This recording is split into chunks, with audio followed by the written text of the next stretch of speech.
నమస్తే welcome to non stop news. రోజంతా బిజీగా ఉన్నారా? న్యూస్ అప్డేట్స్ మిస్ అయ్యారా? డోంట్ వరీ, బ్రేక్స్ లేకుండా బోర్ కొట్టకుండా నాన్ స్టాప్ న్యూస్ ప్రతిరోజు రాత్రి 9 గంటలకు నేను హిమబిందు. ఇచ్చిన మాట ప్రకారం పెన్షన్ పెంచామన్నారు సీఎం వైఎస్ జగన్మోహన్ రెడ్డి. అర్హులైన అందరికీ రాష్ట్రంలో పెన్షన్ అందిస్తున్నామని, పేదల జీవితంలో ఆనందం రావాలన్నదే తన లక్ష్యమన్నారు. పెన్షన్ల పెంపుదల పథకాన్ని కాకినాడలో సీఎం జగన్ ప్రారంభించారు.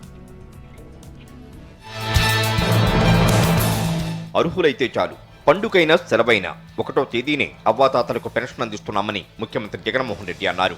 అర్హత ఉంటే చాలు, మీ కష్టం నా కష్టంగా భావించి ఈరోజు ప్రతి అవ్వకు, ప్రతి తాతకు, ప్రతి చెల్లెమ్మకు, ప్రతి అక్కకు ఈరోజు తోడుగా అండగా నిలబడే కార్యక్రమం ఈరోజు మీ బిడ్డ పరిపాలనలో మాత్రమే జరుగుతా ఉంది అని కూడా చెప్పడానికి గర్వపడతా ఉన్నా.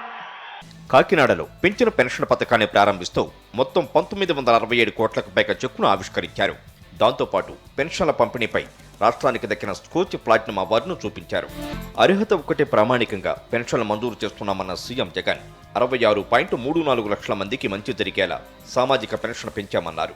అక్షరాల 66,34,000 మంది ఈరోజు ఆ అవ్వా తాతలకు, ఆ వితంతువులకు, వీళ్ళందరికీ కూడా మంచి చేస్తూ ఈరోజు మనందరి ప్రభుత్వం సామాజిక పెన్షన్ను అక్షరాల 3,000 రూపాయలు చేసింది అని కూడా చెప్పడానికి సంతోషపడతా ఉన్నా. ఈ సందర్భంగా చంద్రబాబు పాలనలో పెన్షన్ కేవలం 1000 రూపాయలు మాత్రమే ఉండేదని, తాము అధికారంలోకి వచ్చాక 3,000 వరకు పెంచుకుంటూ పోయామన్నారు.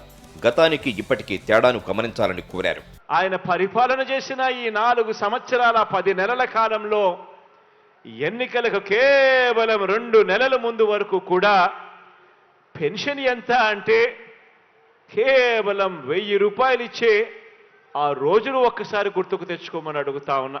కేవలం 1000 రూపాయలు ఇస్తా ఉన్న ఆ పెద్ద మనిషి ఎన్నికలు వచ్చేసరికి 2 నెలల ముందు మాత్రం పెన్షన్ 2,000 చేశాడు.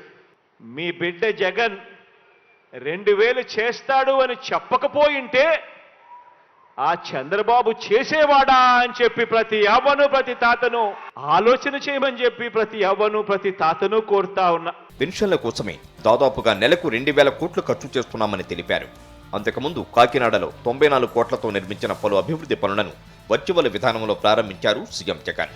చంద్రబాబు హయాంలో విచ్చలవిడిగా అవినీతి జరిగితే ప్రశ్నిస్తానన్న దత్తపుత్రుడు కనీసం కేంద్రానికి ఒక్క లేఖ కూడా రాయలేదన్నారు సీఎం జగన్. ఈ రోజు అదే దత్తపుత్రుడు పేదలకు ఇళ్లపై అవినీతి జరిగిందంటూ కేంద్రానికి లేఖ రాశారని చెప్పుకొచ్చారు. ఇళ్ల నిర్మాణాన్ని ఆపాలనే దత్తపుత్రుడి దిక్కుమాలిన ఆలోచన అని మండిపడ్డారు. జైల్లో ఉన్న అవినీతిపరుడు చంద్రబాబును దత్తపుత్రుడు పరామర్శిస్తాడు కానీ అవినీతికి తావు లేకుండా పాలన చేస్తున్న తమ ప్రభుత్వంపై విమర్శలు చేస్తాడని గుర్తు చేశారు. చంద్రబాబు అవినీతిలో పవన్ కూడా పార్ట్నరే కాబట్టి చంద్రబాబును దత్తపుత్రుడు ప్రశ్నించడని చెప్పుకొచ్చారు. ఆ దత్త తండ్రి అక్క చెల్లెమ్మలను, పేదవాళ్లను అడ్డగోలుగా మోసం చేస్తే ఈ దత్తపుత్రుడు ప్రశ్నిస్తానన్న వ్యక్తి కనీసం ఏ ఒక్కరోజు ప్రశ్నించకపోగా కనీసం కేంద్ర ప్రభుత్వానికి ఒక లేఖ కూడా రాయలేదు. కానీ ఇదే దత్తపుత్రుడు ఇవాళ మీ బిడ్డ అక్షరాల 31 లక్షల ఇళ్ల పట్టాలు నాకు చెల్లెమ్మలకిచ్చి అందులో 22 లక్షల ఇల్లులు ఈరోజు మీ బిడ్డ కడతా ఉంటే అక్క చెల్లెమ్మల ముఖాలలో సంతోషాన్ని చూడడానికి ప్రయత్నం చేస్తా ఉంటే కేంద్ర ప్రభుత్వానికి లేఖ రాస్తాడు ఈ దత్తపుత్రుడు. ఆ ఇల్లు కట్టే కార్యక్రమం కూడా ఆపించాలని దిక్కుమాలిన ఆలోచన చేయగలిగిన వ్యక్తి ఎవరైనా ఉన్నారు అనంటే అది కేవలం ఈ అన్యాయస్తులు మాత్రమే అని చెప్పి మాత్రం ఈ సందర్భంగా తెలియజేస్తా ఉన్నా. నేనున్నానని మాట ఇవ్వడమే కాదు, అండగా నిలబడుతున్నారు సీఎం జగన్. సాయం కోరిన సామాన్యులకు క్షణాల్లో ఆర్థిక సాయం అందిస్తున్నారు. కాకినాడ జిల్లా పర్యటన సందర్భంగా సాయం కోసం తనను కలిసిన పలువురిని సీఎం జగన్ ఆదుకున్నారు. వారి సమస్యలు దగ్గరుండి విని పరిష్కరించారు.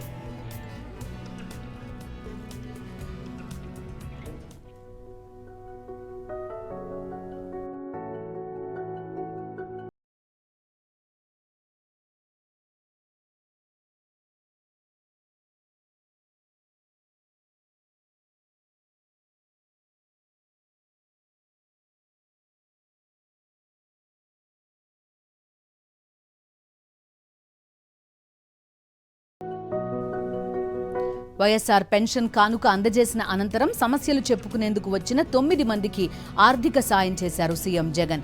వారి నుంచి అర్జీలు తీసుకుని వెంటనే పరిష్కరించాలని కలెక్టర్ను ఆదేశించారు. సీఎం ఆదేశాలతో కాకినాడ జిల్లా కలెక్టర్ కార్యాలయంలో 8 మంది అర్జీదారులకు ₹1,00,000 చొప్పున సాయం అందింది. ఒకరికి 5 లక్షల రూపాయలు, మొత్తం 13 లక్షల రూపాయల చెక్కులను కలెక్టర్ అందజేశారు.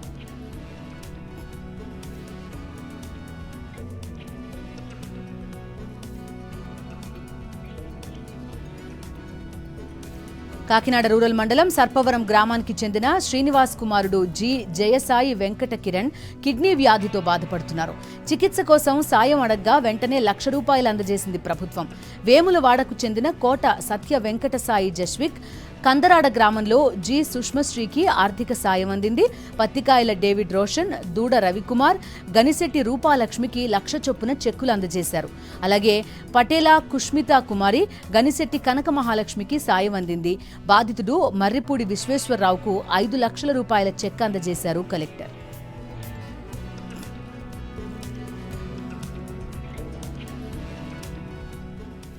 టీడీపీలో అన్నదమ్ముల మధ్య వర్గపోరు మరోసారి బహిరంగంగానే బయటపడింది. తిరువూరులో టీడీపీ సమన్వయ భేటీ సాక్షిగా కేశినేని నాని, కేశినేని చిన్ని వర్గీయులు బాహాబాహీకి దిగారు. చిన్నిని లోపలికి వెళ్లనీయకుండా నాని వర్గీయులు అడ్డుకోవడంతో పార్టీ ఆఫీస్ ప్రాంగణం రణరంగంగా మారింది.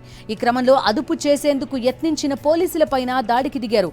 ఈ పరస్పర దాడిలో ఎస్ఐ సతీష్ కు గాయాలు కావడంతో ఆస్పత్రికి తరలించారు.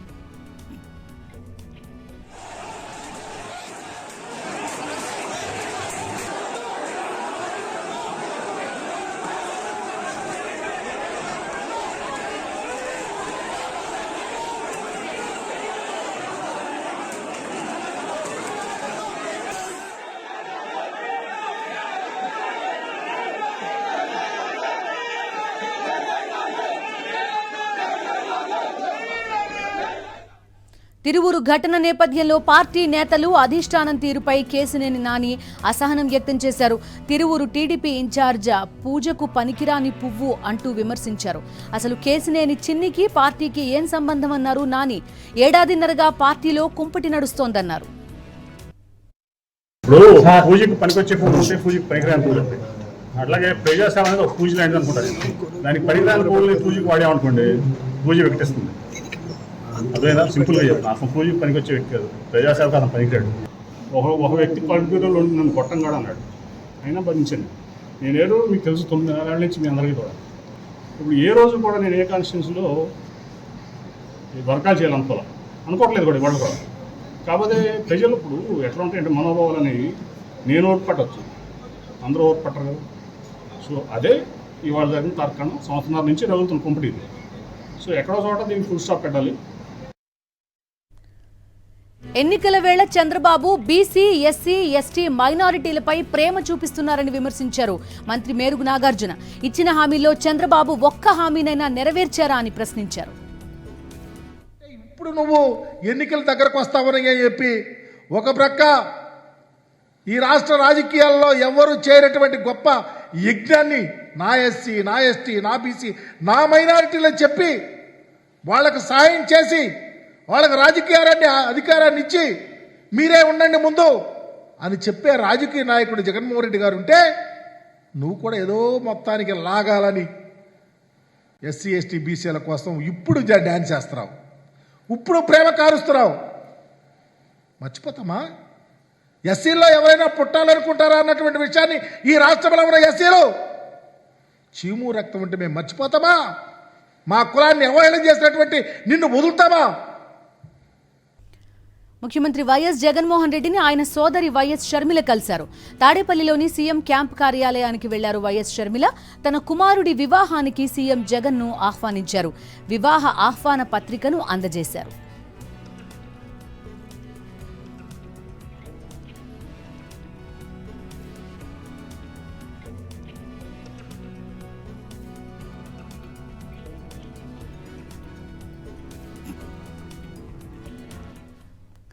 ఇంద్రకీలాద్రికి భవానీ భక్తులు పోటెత్తారు. భవానీ దీక్షల విరమణలు ప్రారంభం కావడంతో పెద్ద ఎత్తున భవానీలు దుర్గమ్మ సన్నిధికి తరలివస్తున్నారు. ఇరుముడులు సమర్పించి తమ దీక్షలను విరమిస్తున్నారు. దీక్షల విరమణల సందర్భంగా దుర్గగుడి అధికారులు చేసిన ఏర్పాట్లపై భవానీ భక్తులు హర్షం వ్యక్తం చేస్తున్నారు.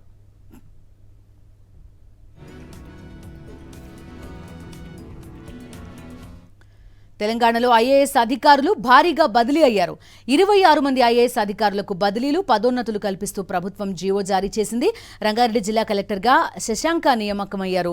ఇరిగేషన్ సెక్రటరీగా రాహుల్ బొజ్జా, రాష్ట్ర ఫైనాన్స్ కమిషన్ మెంబర్ సెక్రటరీగా స్మితా సబర్వాల్ నియమితులయ్యారు. అలాగే ట్రైబల్ వెల్ఫేర్ సెక్రటరీగా శరత్, మున్సిపల్ అడ్మినిస్ట్రేషన్ డైరెక్టర్గా దివ్య, నల్లగొండ కలెక్టర్గా హరిచందన, మహబూబాబాద్ కలెక్టర్గా శశాంక, పురావస్తు శాఖ డైరెక్టర్గా భారతి హొలికెరి, రాష్ట్ర డైరీ కార్పొరేషన్ ఎండీగా చిత్తం లక్ష్మిలను నియమిస్తూ ప్రభుత్వం ఉత్తర్వులు జారీ చేసింది. 23 మంది ఐపీఎస్లను బదిలీ చేస్తూ ఉత్తర్వులు వెలువడ్డాయి. టెక్నికల్ సర్వీసెస్ ఏడీజీగా వివి శ్రీనివాసరావును నియమించింది ప్రభుత్వం. సిఐడి ఎస్పీగా రాజేంద్ర ప్రసాద్, మల్కాపురం డీసీపీగా పద్మజ, నిర్మల్ ఎస్పీగా జానకి షర్మిల బదిలీ అయ్యారు. రామగుండం సిపిగా చౌహాన్, ఖమ్మం సిపిగా సునీల్ దత్ను నియమించింది ప్రభుత్వం. ఇక విమెన్ సేఫ్టీ డీఐజీగా రెమా రాజేశ్వరిని నియమించింది. సిద్దిపేట కమిషనర్గా బి అనురాధ, ఎల్బీనగర్ డీసీపీగా ప్రవీణ్ కుమార్, భద్రాద్రి కొత్తగూడెం ఎస్పీగా రోహిత్ రాజు, మెదక్ ఎస్పీగా బాలస్వామి, మాదాపూర్ డీసీపీగా జి వినీత్ను ప్రభుత్వం బదిలీ చేసింది.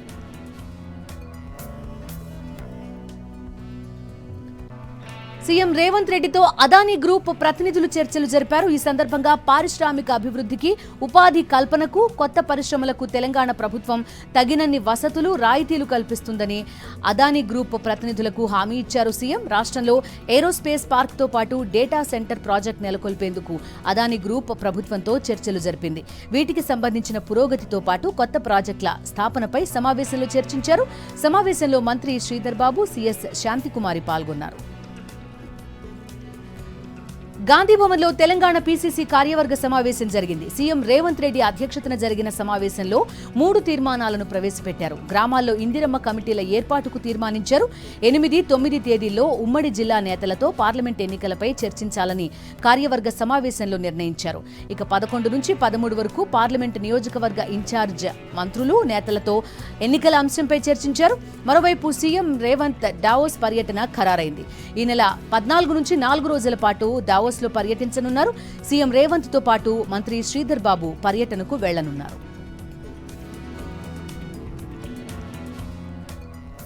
కాంగ్రెస్ పార్టీకి వస్తోన్న ప్రజాదరణ చూసి బీఆర్ఎస్ ఓర్వలేకపోతోందన్నారు మంత్రి పొన్నం ప్రభాకర్. తమ ప్రభుత్వం అధికారంలోకి వచ్చిన వెంటనే 2 గ్యారంటీలను అమలు చేసిందని, మిగతా 4 గ్యారంటీల అమలు దిశగా కార్యాచరణ కొనసాగుతోందని, రాష్ట్ర వ్యాప్తంగా ప్రజాపాలన విజయవంతంగా జరుగుతోందన్నారు మంత్రి పొన్నం. హైదరాబాద్, ముషీరాబాద్ డివిజన్లో ఏర్పాటు చేసిన ప్రజాపాలన కేంద్రాలను మంత్రి పొన్నం అధికారులతో కలిసి సందర్శించారు. ఆటో డ్రైవర్లకు రేవంత్ రెడ్డి ప్రభుత్వం వ్యతిరేకం కాదన్నారు. మహిళలకు ఉచిత బస్సు సౌకర్యం కలిగిస్తుంటే మహిళలు ఉచితంగా ప్రయాణం చేయాలని ఓర్వలేని టీఆర్ఎస్ పార్టీ రేపు ఆర్టీసీ ఆటో కార్మికులతోటి హైదరాబాద్ ధర్నా చౌక్లో ధర్నా పెట్టింది. సూటిగా అడుగుతాను మీ ద్వారా, మహిళలకు ఆర్టీసీ బస్సులో ఉచితంగా ప్రయాణం చేయడం టీఆర్ఎస్ పార్టీ వ్యతిరేకిస్తుందా? అందుకే ఆటో కార్మికులకు మద్దతు ఇస్తుందా అని అడుగుతాను. మరి అటువంటప్పుడు గ్రామీణ ప్రాంతాల్లో వదిలిపెడితే హైదరాబాద్లో మెట్రో వచ్చింది, మిగతా అనేకమైనటువంటి రవాణా సౌకర్యాలు వచ్చినాయి. ఆటో నాయకత్వానికి బహిరంగంగా మీ ద్వారా మేము స్వయంగా వచ్చిన వాళ్ళందరూ కూడా చెప్తున్నాం, మీకు సంబంధించిన ఇబ్బంది తొలగించడానికి ప్రభుత్వం సానుకూలంగా ఉంది. పార్లమెంట్ ఎన్నికల్లో అందరూ సమష్టిగా పనిచేయాలని పార్టీ నేతలకు సూచించారు కేటీఆర్. తెలంగాణ భవన్లో పార్లమెంట్ నియోజకవర్గ నేతలతో సమావేశం నిర్వహించారు. ఆదిలాబాద్ పార్లమెంట్ ఇన్ఛార్జీలు నేతలతో సమావేశమయ్యారు. సమావేశంలో పార్టీ నేతలకు పలు కీలక సూచనలు చేశారు కేటీఆర్.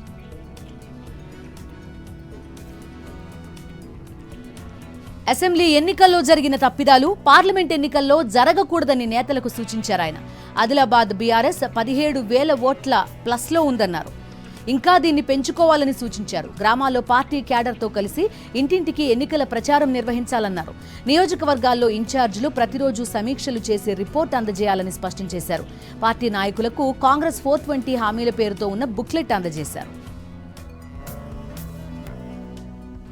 గడిచిన ఎన్నికల్లో బీఆర్ఎస్ పై జరిగిన దుష్ప్రచారాన్ని సరిగ్గా ఎదుర్కోలేకపోయామన్నారు మాజీ మంత్రి కేటీఆర్. కాంగ్రెస్ 420 హామీలనిచ్చిందన్నారు. అవన్నీ ప్రజల్లోకి తీసుకెళ్తామన్నారు. బీఆర్ఎస్ కార్యకర్తలపై దాడి జరిగితే సహించేది లేదని హెచ్చరించారు. 10 ఏళ్ల పాలన మీద, జరిగిన అభివృద్ధి మీద ఎవరు కాదనలేని, కళ్ళకు కొట్టొచ్చినట్టు కనబడుతున్న వైనాన్ని అందరూ కూడా ప్రస్తావించారు. అన్న అభివృద్ధి విషయంలో ఎలాంటి కంప్లైంట్ లేదు. కాంగ్రెస్ పార్టీ ఇచ్చింది మొన్న ఎన్నికల్లో 1-2 కాదు, సరిగ్గా 420 వాగ్దానాలు తెలంగాణ ప్రజలకు వాళ్ళు ఇచ్చింది. 420 హామీలు. సో ఇది కూడా ఒక పుస్తక రూపంలో ఎన్ని హామీలు ఇచ్చారు, వాళ్ళు యూత్ డిక్లరేషన్లో ఏం చెప్పారు, ఎస్సీ డిక్లరేషన్లో ఏం చెప్పినారు, ఎస్టీ డిక్లరేషన్లో ఏం చెప్పారు, మహిళా డిక్లరేషన్లో ఏం చెప్పినారు, అవన్నీ కూడా ఈ హామీలన్నింటినీ కూడా ప్రజల దగ్గరికి తీసుకొని పోతాము.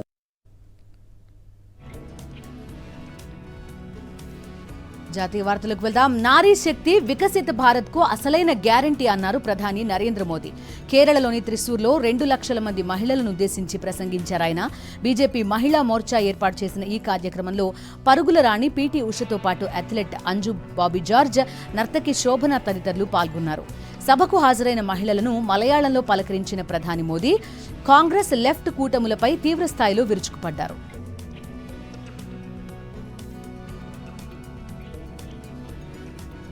పంజాబ్లో భారీ అగ్ని ప్రమాదం జరిగింది. ఖన్నా నగరంలోని ఒక ఫ్లైఓవర్ పై ఆయిల్ ట్యాంకర్లో మంటలు చెలరేగాయి. మంటలు భారీగా ఎగిసిపడ్డాయి. స్థానికుల సమాచారంతో ఘటనా స్థలానికి చేరుకున్న ఫైర్ సిబ్బంది మంటలను అదుపు చేశారు.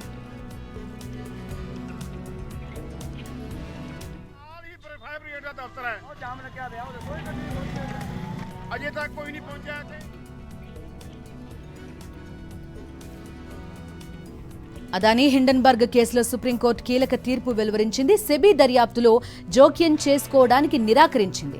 మీడియా కథనాలు, థర్డ్ పార్టీ నివేదికల ఆధారంగా సెబీని అనుమానించలేమని స్పష్టం చేసింది సర్వోన్నత న్యాయస్థానం. ఈ కేసు విచారణను సెబీ నుంచి సిట్కు బదిలీ చేయడానికి తగిన ఆధారాలు లేవని పేర్కొంది. 3 నెలల్లోగా మిగిలిన దర్యాప్తు పూర్తి చేయాలని సెబీకి ఆదేశాలు జారీ చేసింది. సుప్రీంకోర్టు తీర్పుపై స్పందించిన అదానీ గ్రూప్ చైర్మన్ గౌతమ్ అదానీ చివరకు సత్యమే గెలిచిందంటూ హర్షం వ్యక్తం చేశారు.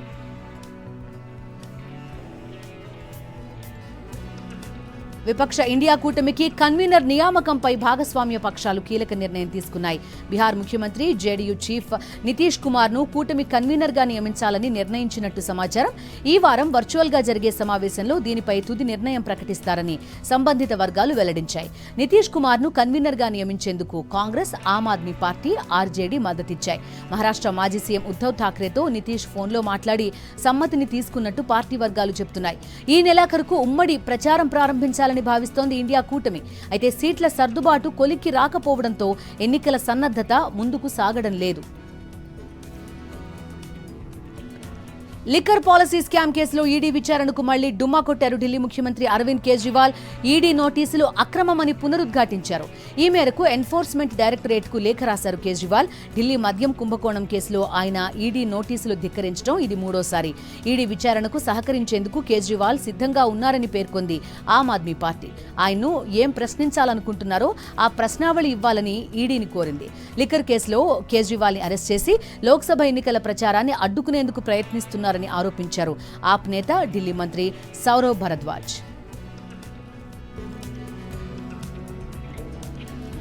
ఢిల్లీ లిక్కర్ పాలసీ స్కామ్ కేసులో అరవింద్ కేజ్రీవాలే కింగ్ పిన్ అన్నారు బీజేపీ జాతీయ అధికార ప్రతినిధి గౌరవ్ భాటియా.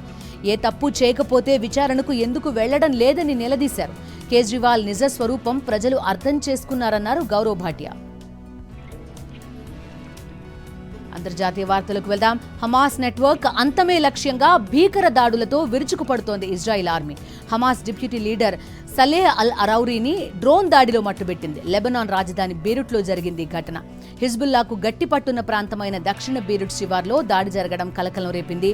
డ్రోన్ దాడితో సలే సహా 6 మరణించినట్టు లెబనాన్ ప్రకటించింది. ఇజ్రాయిల్ తమను యుద్ధంలోకి లాగాలని చూస్తోందని తీవ్రస్థాయిలో ధ్వజమెత్తారు లెబనాన్ ఆపద్ధర్మ ప్రధాని నజీబ్ మికాతి.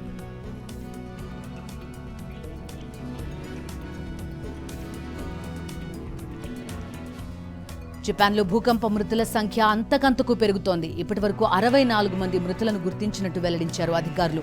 ఈ నెల 1న రిక్టర్ స్కేలుపై 7.6 తీవ్రతతో వచ్చిన భూకంపానికి ఇషికావా ప్రీఫెక్చర్ అతలాకుతలమైంది. నోటో ద్వీపకల్పంలో వేల భవనాలు కుప్పకూలిపోయాయి. మరికొన్ని ఇళ్లు మంటల్లో దగ్ధమయ్యాయి. ఘటనలో 62 మంది మృతి చెందడంతో పాటు మరో 300 మంది తీవ్రంగా గాయపడినట్టు అధికారులు తెలిపారు. దాదాపు 32,000 మంది నిరాశ్రయులుగా మారారు. తీర ప్రాంతంలోని సుజు పట్టణంలో దాదాపు 90% ఇళ్లు ధ్వంసమయ్యాయి. టోక్యోలోని హనేడా ఎయిర్పోర్ట్లో 2 విమానాలు ఢీకొట్టుకున్న ఘటనపై జపాన్ ట్రాన్స్పోర్ట్ సేఫ్టీ బోర్డు విచారణ వేగవంతం చేసింది. జేటీఎస్పీకి చెందిన 6 అబ్జర్వర్లు విమానాశ్రయానికి వెళ్లి ఘటనా స్థలంలో పరిస్థితిని పరిశీలించారు. జపాన్ ఎయిర్లైన్స్ విమానం కోస్ట్ గార్డ్ ఫ్లైట్ కి సంబంధించిన ఫ్లైట్ రికార్డర్లను ఇప్పటికే స్వాధీనం చేసుకున్నారు అధికారులు. వీటిని విశ్లేషిస్తున్నారు.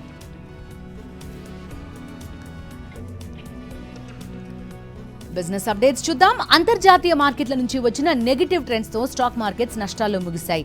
సెన్సెక్స్ 535 పాయింట్ల నష్టంతో 71,356 వద్ద ముగిసింది. నిఫ్టీ 148 పాయింట్ల నష్టంతో 21,517 వద్ద ముగిసింది. సెక్టర్ సూచీల్లో రియాలిటీ 1.39% లాభపడగా టెక్ సూచీలు 1.79%, మెటల్ సూచీలు 2.44%, ఆటో సూచీలు 0.06% నష్టపోయాయి.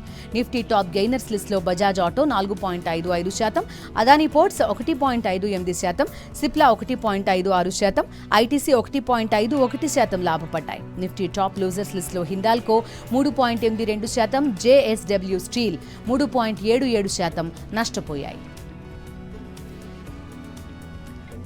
మన దేశంలోని ఔషధ కంపెనీల యూనిట్లలో అమెరికా ఔషధ నియంత్రణ సంస్థ తనిఖీల తర్వాత హెచ్చరిక లేఖల జారీ అధికం కావడంపై పరిశ్రమ వర్గాల్లో ఆందోళన వ్యక్తమవుతోంది. 2 ఏళ్ల క్రితం ఇంతలా సమస్యలు ఉండేవి కావని పరిశ్రమ వర్గాలు చెబుతున్నాయి. కరోనా మహమ్మారి విరుచుకుపడిన సందర్భంలో ఔషధ కంపెనీల యూనిట్లలో తనిఖీలు పరిమితంగా జరపడంతో పాటు పెద్దగా ఇబ్బంది పెట్టకుండానే యుఎస్ ఎఫ్డీఏ బృందాలు గ్రీన్ సిగ్నల్ ఇచ్చి వెళ్లిన విషయాన్ని పరిశ్రమ వర్గాలు ప్రస్తావిస్తున్నాయి. అమెరికా ఎఫ్డీఏ ఇచ్చిన లేఖలకు సమాధానాలిచ్చి పూర్తి స్థాయిలో అనుమతులు తెచ్చుకోవడానికి ఒక్కో కంపెనీకి 3 నుంచి 6 నెలల సమయం పడుతోందని, ఇది భారత ఔషధ పరిశ్రమపై ప్రభావం చూపుతోందని కంపెనీలు చెబుతున్నాయి. ఆన్ టైమ్ పర్ఫార్మెన్స్ లో టాప్ 10 అంతర్జాతీయ విమానాశ్రయాల్లో హైదరాబాద్, బెంగళూరు వరుసగా 2, 3 స్థానాల్లో నిలిచాయి. 2023లో ఓటీపీని సమీక్షించిన విమానయాన అనలిటిక్స్ సంస్థ సిరియం రూపొందించిన నివేదిక ఈ విషయాన్ని వెల్లడించింది.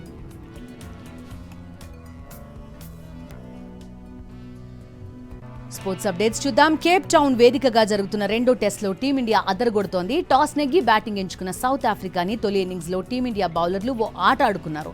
పేస్ కి సహకరిస్తున్న పిచ్ పై నిప్పులు చెరుగుతూ సఫారీ జట్టును 55 పరుగులకే ఆలౌట్ చేశారు. పేస్ బౌలర్ మహమ్మద్ సిరాజ్ ఏకంగా 6 వికెట్లతో ప్రత్యర్థి పతనాన్ని శాసించగా జస్ప్రీత్ బుమ్రా 2, ముఖేష్ కుమార్ 2 వికెట్లు దక్కించుకున్నారు. అయితే 2వ సెషన్లోనే బ్యాటింగ్ ప్రారంభించిన టీమిండియా కూడా ఫ్లాట్ పిచ్ పై పరుగులు చేయడానికి కష్టపడింది. 34.5 ఓవర్లలో 153 పరుగులకు ఆలౌట్ అయింది. కెప్టెన్ రోహిత్ శర్మ 39 పరుగులు, యంగ్ బ్యాటర్ శుభ్మన్ గిల్ 36, విరాట్ కోహ్లీ 46 పరుగులతో మాత్రమే రాణించారు.